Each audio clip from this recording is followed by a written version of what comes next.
大家好啊，又係我 Agent 哥啊！今日咧我又嚟同大家試車。哇！呢部 Agent 咁啱嘅，你嚟試 Supra？你睇我今日揸住緊乜嘢？你依架都係 Supra，但係我依架好勁喎，我依架有 Tom's 包圍嘅喎。喂，真男人梗係揸棍波㗎啦我。唔通你嗰架係棍波？咪就係咯。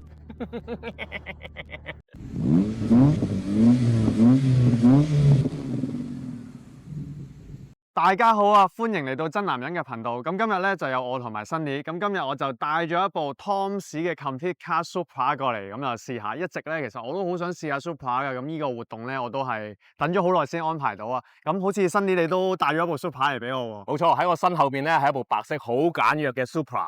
咁最大嘅分別咧就係呢部係棍波嘅。係啊，我呢部咧就係自動波，但係我哋兩部車咧都有唔同嘅特色㗎啦。咁我哋咧就不如即刻去片去試下，睇下兩部車有啲咩唔同啦。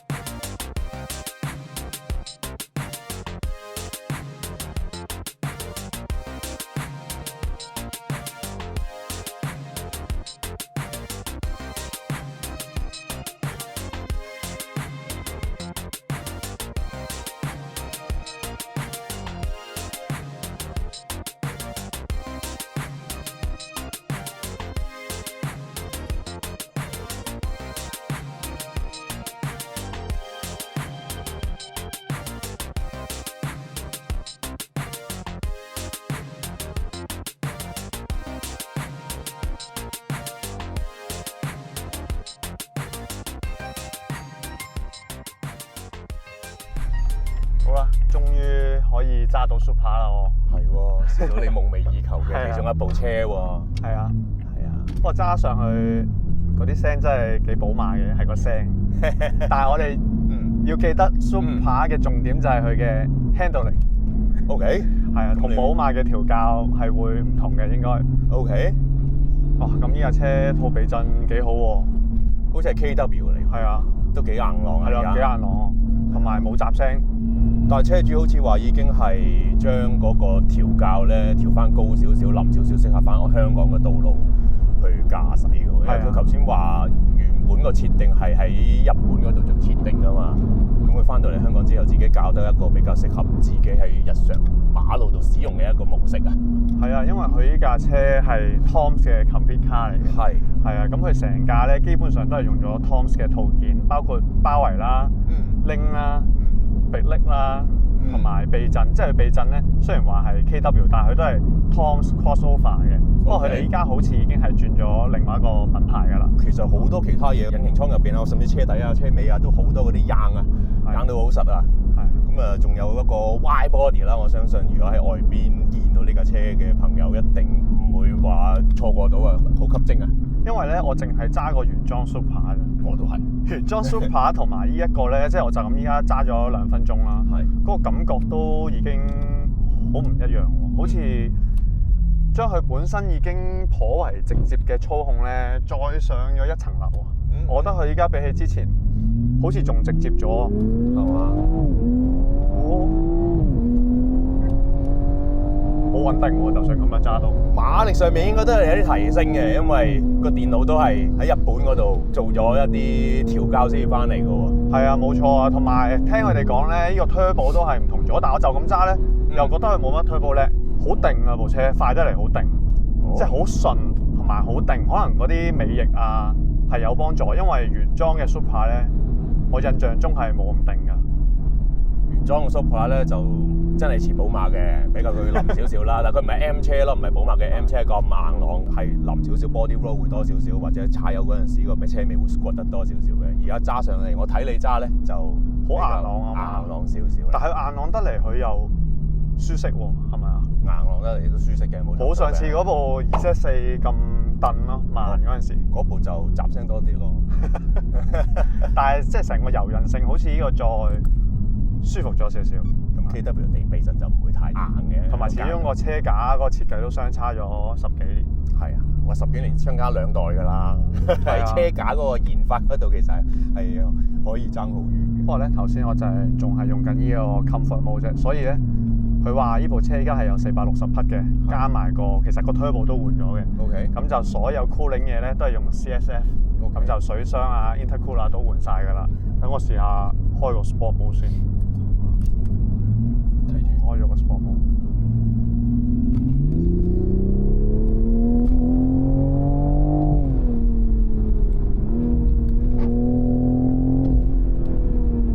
好似真係有啲分別喎，啲馬力。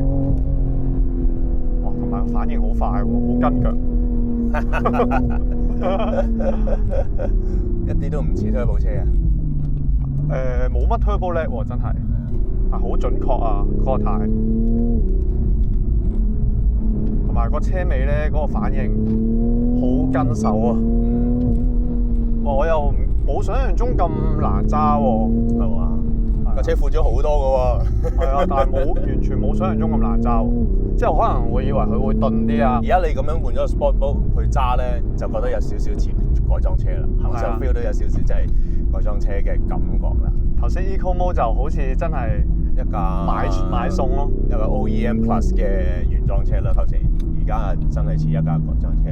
但係我覺得佢個電腦調校係好正喎，即係雖然話係 aftermarket， 即係唔係原廠係改裝啦，但係佢可能係因為 Toms 嘅關係咧，佢同豐田都有一個好密切嘅關係嚟㗎嘛。咁可能即係數據方面啊，佢會比較順啊。OK。係啊，即係佢可能已經有廠方支持嘅數據咧，咁就令到佢成件事好 match 咯。同埋甚至乎我頭先都冇用呢一個手動撥片咧，佢自動波嗰個邏輯咧已經係幾好嘅，即係佢大概知道，你依家係比較激進少少嘅揸法咧，佢會自己幫你去選擇適合嘅波段。OK。係啊，因為其實嗰啲golf嗰啲都會識得呢樣嘢嘅，但係我覺得佢嗰個邏輯咧冇佢呢個咁好。係啊，一陣間你唔講我都唔知道你用緊自動波。係咪啊？似啊嘛。不過而家啲自動波其實好聰明。係啊，即係我頭先一揼落去，佢已經即刻好快幫我拖個波啦。即係以前嗰啲自動波可能你要揼到佢低轉啲佢先會拖噶嘛。頭先就可能一揼佢就已經即刻有反應。知道你咩腳法。係啊，已經有量到你個腳法啦。好正喎！其實如果你冇揸過原裝咧，你唔會覺得原來升級咗之後咧，嗰個潛能先發揮到出嚟。所以咧，日本車咧真係改同唔改嗰個差別係比歐洲車會相差得多啲嘅。OK。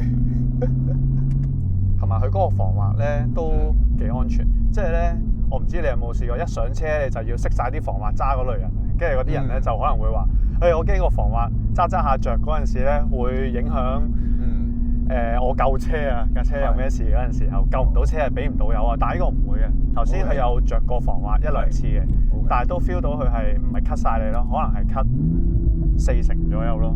哦，都幾聰明。啲舊車我通常都會識防滑嘅，新車咧就通常我都唔夠膽識嘅，因為而家啲新車咁大碼，咁但係聽你咁樣講完之後，好似安心咗少少。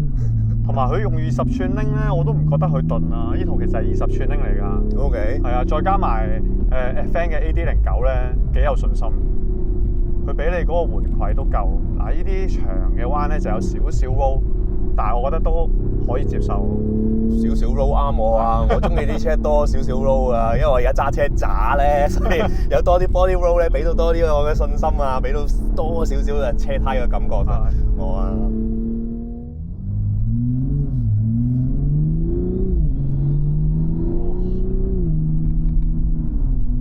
我坐嗰個感覺同揸又唔同喎，係嘛？係啊。坐你會覺得舒服啲定係？坐會覺得歐洲味濃啲咯，會覺得舒適啲咯。OK，確實係個 body roll 係 OK 有嘅。係啦，有。如果你話再激進少少去揸或者落 track 揸咧，係會唔係好夠咯。硬企翻啲會好啲咯架車。但係馬路上揸，我中意呢一種咁嘅 body roll。係啊，我都中意啊。同埋而家作為一個乘客咧，就覺得佢唔會好辛苦咯，都好舒服，有啲柔韌性。呢張凳咧好矮啊！你咁高你都覺得矮？啲賽車凳都係坐到咁矮嘅喎。係，但係呢架車本身個車頭長咧，個 bonnet 又高咧，哇！我都要趌高少少先睇到前面做乜。但係你唔覺得成個坐姿係好舒服，同埋好 feel 到部車想做咩嘅咩？點解我哋要坐到咁後有50/50？就係因為我哋要 feel 到部車嗰個動態啊嘛。其實個座位坐得越後就越容易 feel 到個屎忽嘅動態。你覺得同原裝係咪爭好遠啊？爭好遠啊！唔係，就算而家我行緊呢個叫 Eco Mode， 即係 Normal Mode， 好大嘅分別係喺 Power 嗰度咯。因為原裝嗰架係幾多匹啦？340左右咯。嚇，同埋冇嚟得咁 aggressive 嘅啲 Power。依家係加大咗120匹左右啊，講大概有460匹啊嘛。120匹好勁㗎。係啊，但係我覺得呢部車又冇我想象中咁暴力喎。如果以460匹嚟講。460匹就唔係一個好暴力嘅數字嚟嘅，講真。唔係今時今日嘅車，你揸慣呢啲1000匹嘅電車係嘛？唔係啊，可能部車重啊。哦。係啊，我覺得部車可能重咗。而家啲車係呢個噸位㗎啦。係啊，佢個馬力推重比冇咁好啊嘛。如果你話400幾匹喺架噸3嘅車度咧，會覺得勁好多。但係你而家 Sport Mode 都即刻勁咗好多㗎啦。嗱，即刻就已經個 traction control 介入。係咯，佢未至於去 off 咗你個 power。係啊。即係以前嘅 traction control 咧就好 on off， 就為咗你唔好炒車嘅。係啊。咁而家呢一個都叫做聰明少少。咁當然我哋試唔到一個好極限嘅極限，究竟佢嘅介入會影響到個駕駛嘅樂趣有幾多啦？但係佢又唔會影響好大咯，喺條街度揸嘅話。咁係啊，你街你唔會揸到甩晒出嚟噶嘛？即係300幾400匹嘅尾轆車，原來係咁容易揸喎。我平時揸啲200幾嘅啫。唔係喎，你有冇體驗過新嗰啲 M3、M4 啊，或者 F80嗰啲咧？F80嗰啲原裝都400幾匹㗎啦嘛。係啊，但係感覺上好似呢一部係會跑車過佢哋啊，即係佢嘅坐姿啊、重心好明顯係會低好多。你改裝對原裝車冇得咁比嘅。但係就算你係 M4 或者 M2 嗰啲改裝車咧，換咗避震之後咧，都唔會有呢個感覺。呢部就一坐落嚟，覺得個重心好低，同埋佢架車身都唔係撈到咁低啦嘛。依家其實而家唔係好矮㗎。係啊，因為有套包圍嘅關係咧，咁佢呢部車都係要兼顧到日常使用出入停車場咧。係。咁所以佢都唔會話太低。係啊，同埋佢有樣嘢好就係佢條後唔係好嘈。係，真係正。唔係因為佢依家成架車嘅所有升級啦，都係合乎日本嘅法例嘅。啊，係啊。係啊，所以你變咗所有嘢咧，都係一個好 mild 嘅 upgrade，唔會話非常激進。係啊，車主話所有嘅改裝喺日本都要合法上路。係啊，所以依架車嘅改裝咧，其實喺香港咧就未必合法，但係去到日本咧就非常好啊！所以即係日本就唔使擔心呢啲嘢咯。就算依架車有個大鮑魚 Brembo 嘅 GTS 同埋 Toms 一齊研發嘅鮑魚咧，佢係都冇問題嘅。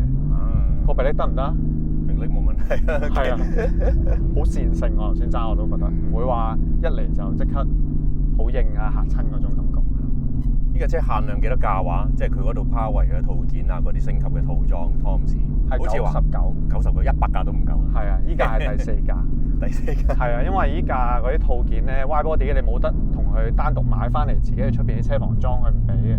佢一定要由認可嘅 dealer 去做嘅。OK。係啊。咁似嗰啲 Manthey Racing 嗰時自己嘅，一買要買全部嘅，你唔係淨可以唔係淨係可以買空氣動力。好似除咗拎之外咯，即係喉啊、wide body 啊、嗰啲頭唇嗰啲，全部都要跟住呢部車嘅。係啊，即係你唔可以話，喂個 wide body 我淨係裝個尾嘅，我唔裝個頭嘅，用個頭用其他牌子嘅，咁啊唔得。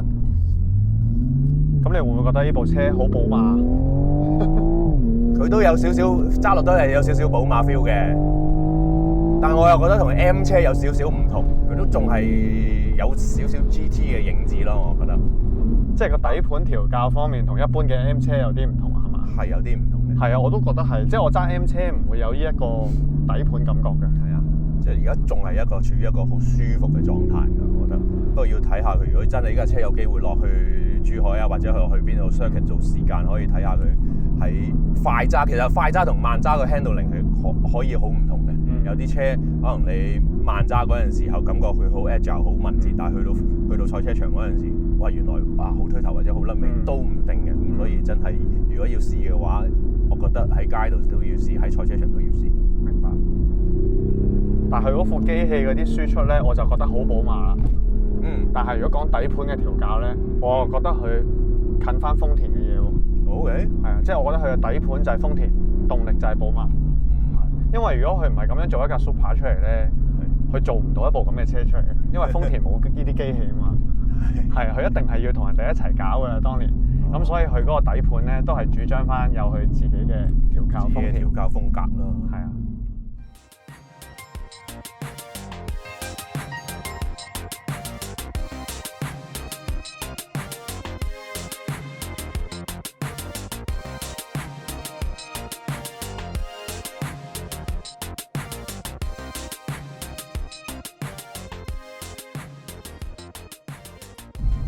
呢部咧有呢一個軚盤咧係威盛好多，俾佢插落去，一陣影喺個軚盤。係啊，好威盛啊！呢個軚盤佢問我意見嘅，我記得嗰陣時係我幫佢買嘅呢套嘢。OK。哦。係啊，因為佢中間嗰啲掣啊，呢一套 steering hub 啊，個 quick release 咧係我幫佢訂嘅。哇！因為佢見到我86嗰套都係同一個牌子嚟嘅，就換咗呢個。我啲賽車都冇咁多掣用，用唔到咁多。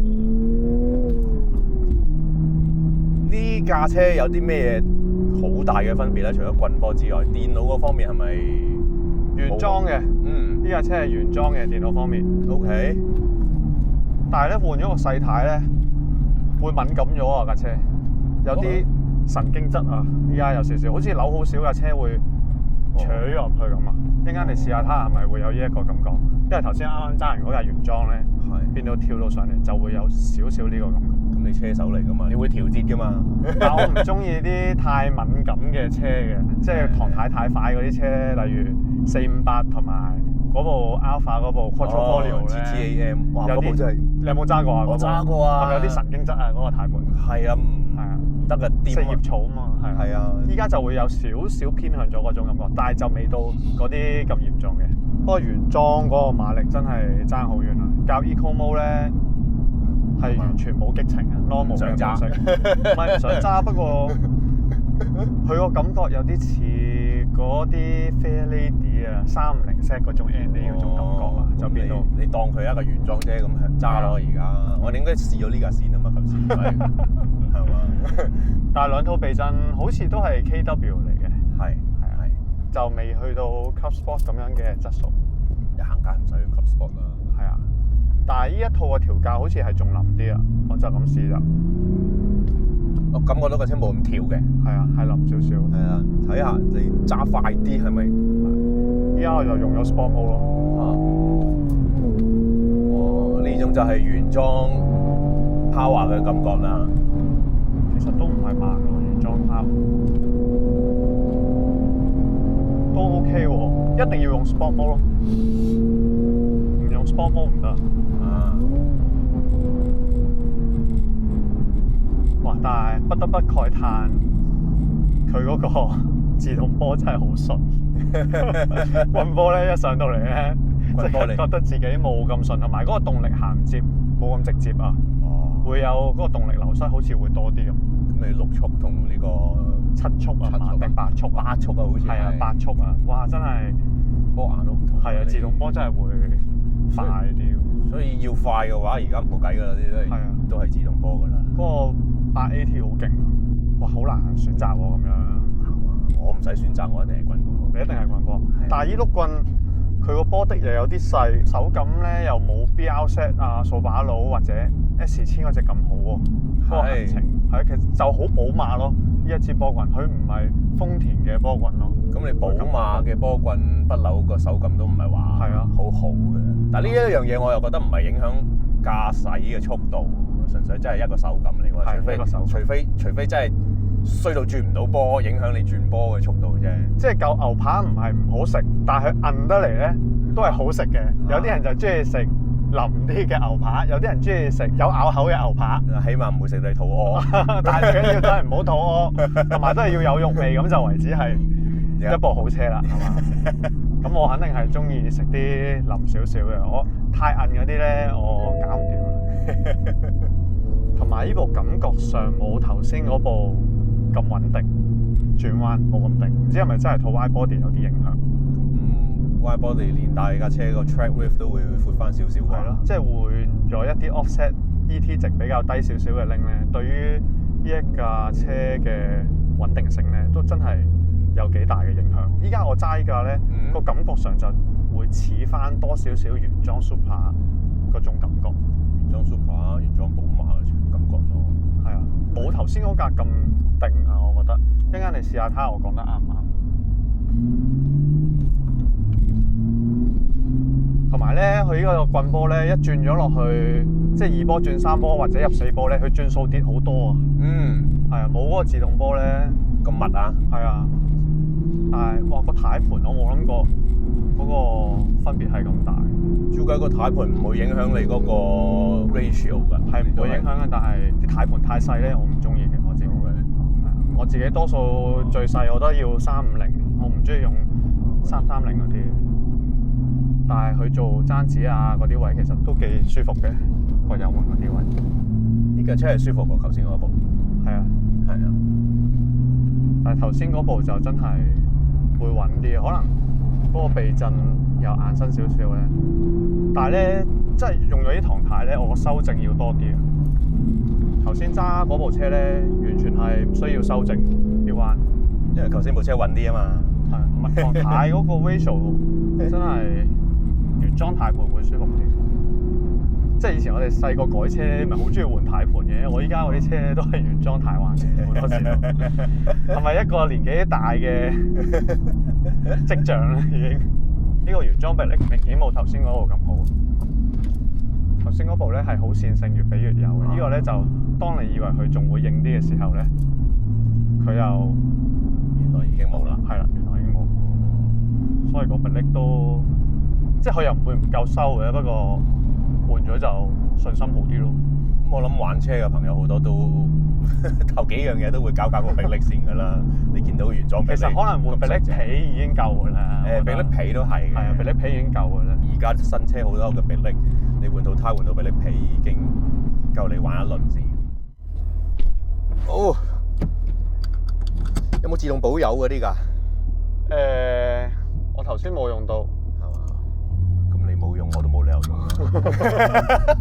我唔知道點開嘅，主要係。咁而家啲自動保油好準㗎嘛，揈一聲就可以專心踩住個迫力嘅。嗱，你應該都要用翻，先試翻個 Eco Mode 先嘅，我覺得以示公平。而家 Normal 大家都係。呢個棍波喂已經比起我啲舊寶馬爽好多㗎啦。唔係啊嘛，都唔係好爽啫喎。我揸得慢唔會因為碌棍咯，係因為我自己慢咯。唔係，咁呢個係個手感啫。呢個係喎。係咪啊？個軚真係大門㗎，即刻冇頭先嗰個咁一體化嗰個感覺係嘛？係真係緊張咗咯。係啊，緊張咗。係咪即刻變到有啲四葉草嘅感覺 portfolio 嘅？係啊，因為你鬥少少或者用力少少嘅車已經有少少多咗個轉向。係啊，所以呢個即係我好唔想扣分嘅，都要扣少少啊。尺寸唔啱，係尺寸 size 唔啱。我諗慣嘅啫，但係即係你每個人都有一個自己嘅 preset 㗎嘛，即係你譬如保時捷坐到落去又係好準㗎嘛。頭先 Super 原裝車坐到落去又係好準嘅。呢個坐到呢個係有少少坐落去，知道係唔啱嘅，係嘛？有啲神經緊張。咁呢個車係你覺得係好明顯係比頭先嗰架係窄咗嘅成架車。係啊，頭先嗰架闊啲。即係轉彎嗰個感覺都係咯。但係我又幾中意喎，因為架車夠 low。係啊，呢個又係迷你版咯，依家變咗。係啊，如果你純粹撇除話一架車最終嘅極限係點咧，其實我覺得呢架車個動態又真係幾唔錯，都可以好輕鬆地揸到去一個幾刺激嘅速度嘅。係啊，係啊，好輕鬆喎，即係唔使對你嘅駕駛要求技術好高咯。係啊，所以呢架車一出嗰陣時，我覺得已經係應該要有棍波嘅。不過無奈係遲咗幾多年嚟，2年定3年先有啊。係。但係佢依家嗰啲自動波其實都好醒啊！即係以前嗰啲自動波，除咗因為冇咗個極力子唔開心之外，亦都因為佢反應慢啊嘛。咁冇㗎，你科技嘅自動波或者 DCT 或者曾經出現嘅嗰啲咩 SMG， 你一定會有朝一日都會覺得佢蠢㗎嘛。棍波唔會蠢㗎嘛，我哋自己蠢啫。咁又係嗰啲 F1 360嗰啲當時。覺得佢嗰個科技幾勁啊！你而家覺得幾蠢啊？棍波唔會過時嘅。喂，但係依架你好似仲揸得開心啲喎，我係開心啲啊！但係個臂力係咪冇咁好啊？夠用嘅，係咯，夠用，但係個信心係我揸得慢咪夠咯。就講呢啲 Agent 哥咪唔夠用咯。唔係，我都夠啊，我都夠。哇，好鬼正啊！好明顯係冇之前揸部 Z4 咁辛苦啊！我諗做乘客都爭好遠嘅。安心喎，安心啲喎，坐依架真係。架車窄少少咧，我揸得比較放心啲。頭先嗰架闊皮皮嗰架，你真係坐上去都覺得個沙板闊咗出嚟。係啊，會好勁嘅。